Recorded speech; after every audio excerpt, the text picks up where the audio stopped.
Today I'm going to make a small cup, hand-built cup, that I like to use for testing glazes or for trying out a new technique on. And, you know, it doesn't take up a lot of space in the kiln, and they're vertical forms, so it's good for trying out glazes. Anyway, I started off trying to build these cups just by making the shape myself, and I couldn't get the proportions right. So I went and got a Starbucks espresso cup, and I cut it open, removed the bottom, cut the side, and ended up with this shape that, you know, you can put back together and you'll have a cup form and all the proportions will be right. So then I put it on a piece of craft foam, which you can get at places like Michael's or AC Moore, any craft store. They come in sheets. And then I cut out the template using the paper cup.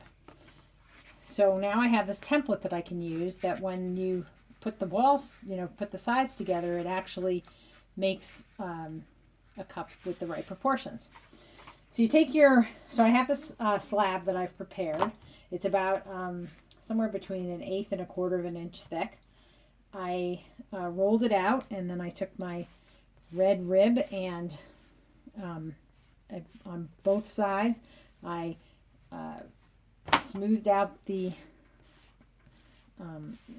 slab and did it at 2 angles, because my understanding is that works well for hand building. So you take your template, put it onto your slab, and use a pin tool to cut around the template. Now I'm not cutting all the way through because it doesn't work so well with a pin tool, and it's easier to make the shape and then take your knife and cut it out. I don't know about you, but I've watched a lot of videos on different things, and I see so many interesting ways to do things. So this is sort of my version of the different things that I have seen other people do. All right, so we cut out the shape.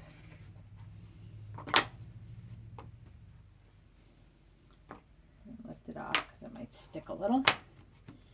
And then I'm just going to take my finger and smooth out, just lightly smooth out the rough edges that got created when I cut. Do that on both sides.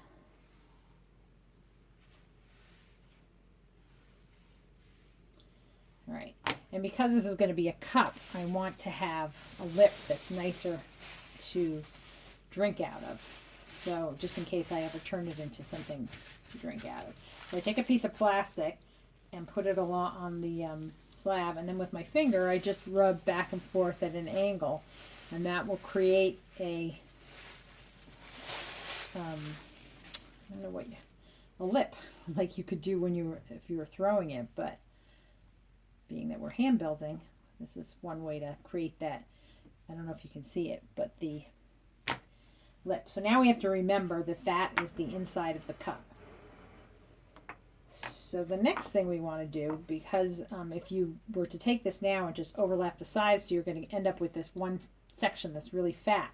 So to avoid that, I use this cutter that cuts things at different angles. So I'm going to take the 45-degree angle, and I'm going to, you put it down onto the table and then right up against the piece of clay, and you just slide down, cut it off. You get this nice angle cut. And because we want these to overlap, we're going to flip the piece of clay over and cut the other side. And then always smoothing everything out. Smooth that a little bit there. And that side over there. Then remembering which is my curve. This side is flat. This side has a curve for the lip. That's our inside. We're going to score.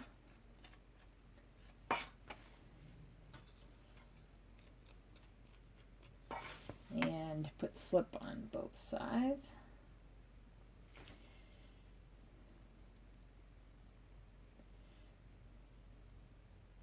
So this slab I actually rolled out a few days ago, and it's been sitting.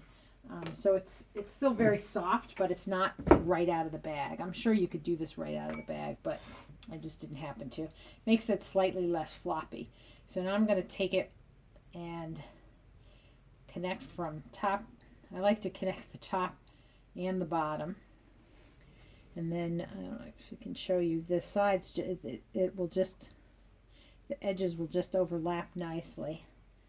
And you won't add any additional thickness to your piece, which is an advantage. So you see that? Okay. And then just to make sure that's nice and strong, the join, I'm going to take my roller and with my finger on the inside, I'm just going to roll up the side. I'm going to flip it over and do that on the bottom. So if you wanted to, at this point, you could smooth out the walls. I mean the join, so that you don't see it. But I actually like to see the join, so I'm just going to leave it there. Okay, so then now we need a bottom. So I have another slab here, and I, I'm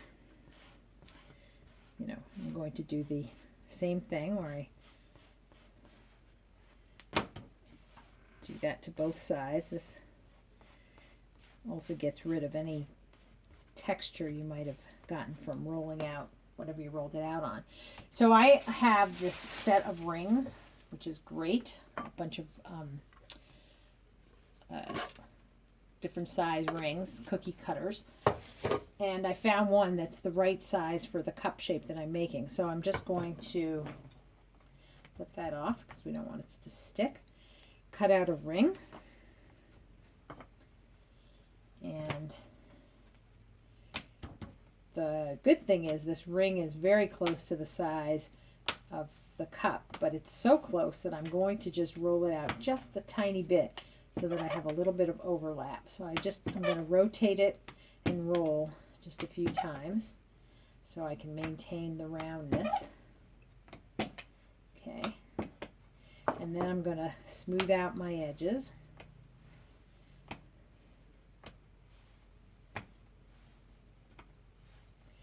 And I don't know why it took me so long to realize this, but now is the perfect time to put your stamp onto, if you put a stamp or any kind of mark onto the bottom of your piece. So I have a stamp with my signature.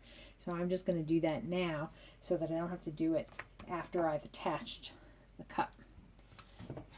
So let's make a little use of our banding wheel to score this. Oops.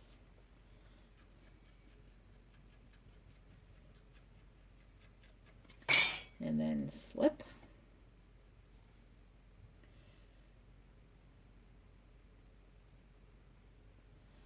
And score and slip the cup.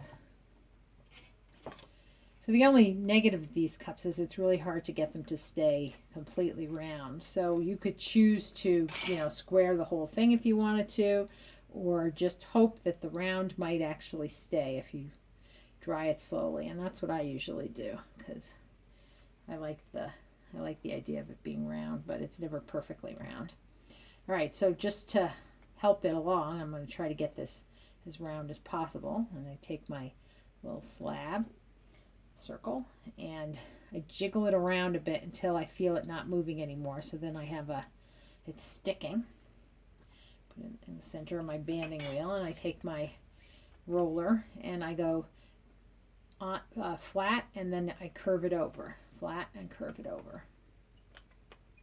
And I do this all the way around.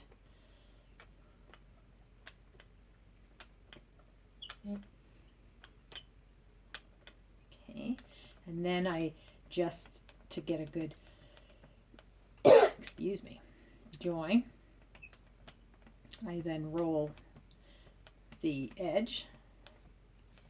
So I'm just going like this along it. I know you can't see from that angle.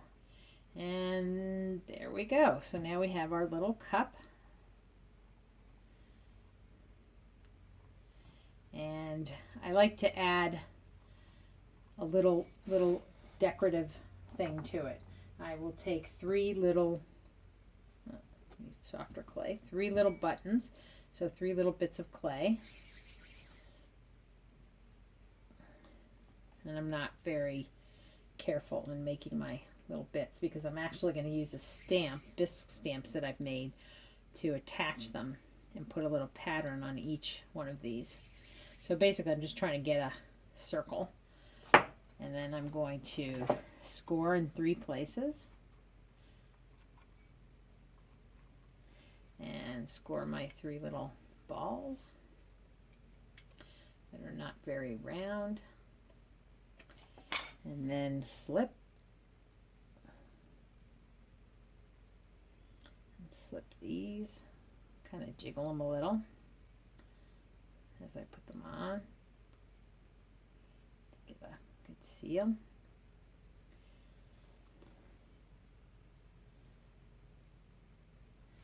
And then I have all these different bisque stamps. I'm going to try it with this one. So this is like a little swirly, flowery thing, which is much bigger than the stamps are, but it'll get the center part of it. So holding my finger on the inside, I press from the outside, and then I get all 3 of them. And there it is, little cup. At this point you could, smooth out the rim a little or play with it a little, and then dry them slowly and try, tapping them into place, and hopefully they'll dry pretty round. And that's it. Thanks for watching.